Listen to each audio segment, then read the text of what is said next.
Let's examine problem 2.2a. More on external financing needed. This time we may or may not need to buy some new fixed assets, and that's sort of the extra dilemma, the extra wrinkle thrown in here. Here we go. Fisher Company's financial statements are below, and we got an income statement and a balance sheet. And it says the company expects sales to grow by 40% next year. So we're going to have to recast the income statement with 40% sales growth.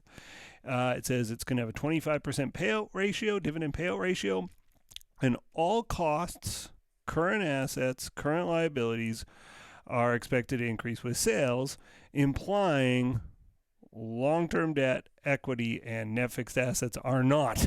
So let's read on. It says, assuming the company is operating at 65% capacity usage for fixed assets, compute the external financing needed, and also at 95% will be our second part. But let's start with the income statement. That should be easy here because 40% sales growth and 40% cost growth just means multiply everything by 1.4, right?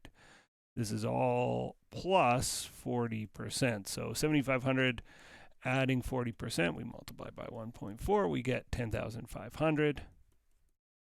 7,300 times 1.4, we get 10,220.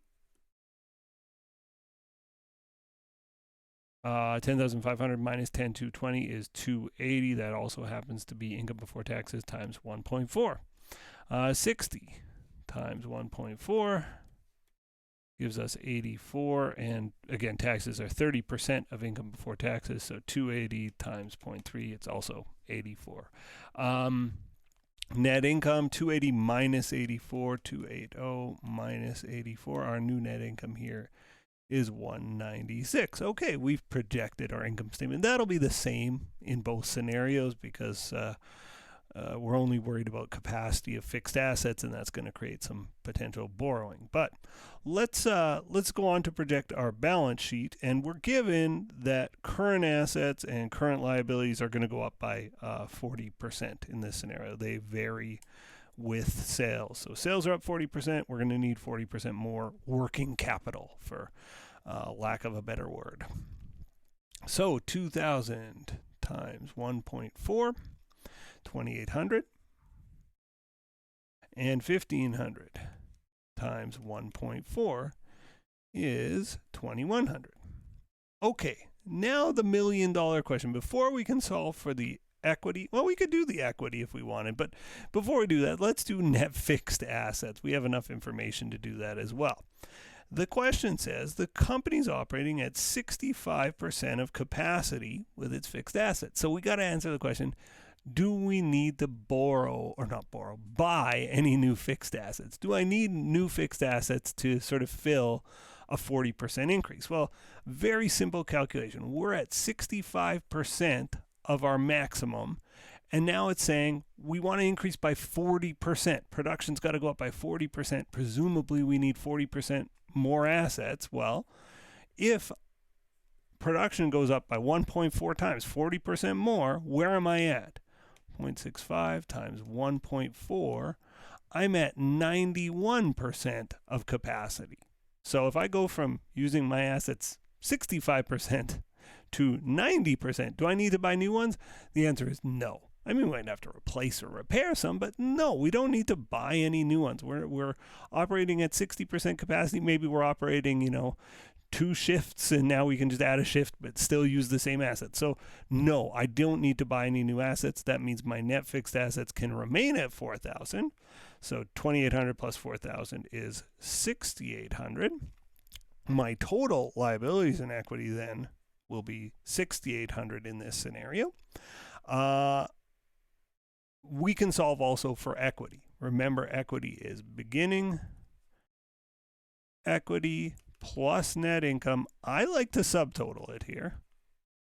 Minus dividends equals ending equity. So our beginning equity was 2,000. We're going to add net income. Our projected net income is 196. So I get 2196. This would be my equity if I didn't pay a dividend, but I do pay a dividend. We have a 25% dividend payout next year. So 25% of net income, so 196 times 25% gives us, I always double underline that, gives us a dividend of 196 times 0.25 of $49. So I'm going to deduct $49 to get my ending equity to 196 minus 49, 2147. There's our ending equity. So our ending equity here, 2147. Now it's just a plug, right? Now we're plugging for our long-term debt, and that's going to help us figure out the external financing needed. I just go 6,800 minus the two above, minus 2,100 minus 2,147. That's going to solve it for us. 6,800 minus 2,100 minus 2,147 gives us 2,553. So are we going to need to borrow some new money? Yes, but not much. Like, I wouldn't be super worried if this was my projection. My EFN is 2,553 minus 2,500. I'm going to need 53 dollars or thousand or million, right? These are often in big numbers, but I'm going to need $53 in new financing according to this calculation. Okay. Now we're asked to do the exact same thing, except this time we're at 95% capacity. Let's see if I can get, I'm just going to solve in the same spot, but with a different color ink. See how I do with some, maybe green ink? What do you think? Green? How's this look? Hello? Yeah, that looks okay. Maybe a little bit thick. Let me make it a little thinner. Then we'll solve. Yeah, that's perfect. Okay, so I'm going to solve in green ink the exact same problem. In fact, I don't need to do anything here. The income statement is the same. The balance sheet, though, my current assets, they grow by 40%. My current liabilities, they grow by 40%. Let's look at what happens to net fixed assets. That's the key to the whole puzzle. That's the new thing. And let's think about this. We are at 95% capacity now, and we're going to grow by 1.4 times. 95% times 1.4 times growth, 40% growth, is going to put us at, let me get my calculator, oh, there it is, 0.95 times 1.4. It's going to put us at 1.33x capacity. Meaning, I got to grow my fixed assets by 1.33 times. So let's do that. We have $4,000 in fixed assets. I want them to go up by 1.33 to 5,320.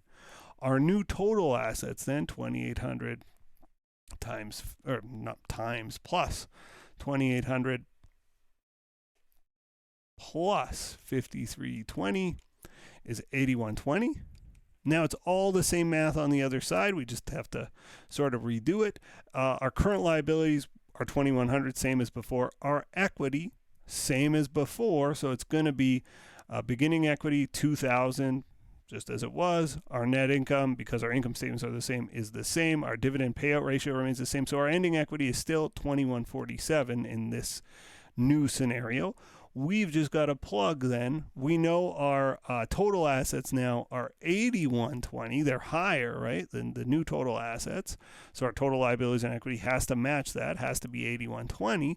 So we're going to have a whole bunch of new borrowing. 8,120 minus 2,147 minus 2,100 gives us our new borrowing needs, 3,873. 3,873. Is our missing number there. So under this scenario, our EFN is 3,873 is our new debt. Our old debt was 2,500. So our new borrowing, our external financing needed here is 1,373. This is significant, right? Especially if these are in thousands or millions of dollars. You're thinking, my God, I got to borrow so much money to meet my needs. If I want to grow like this, I'm going to need a lot of new assets, and if I need a lot of new assets, I'm going to need to borrow a lot of money. My external financing needed here is $1,373, and again, that's a problem or a challenge for the manager to make sure they have the capacity to borrow that much, and if they don't, they better change their plans. Okay, that's it for this video. Stay tuned for the next one. Bye for now, and thanks for watching. Bye-bye.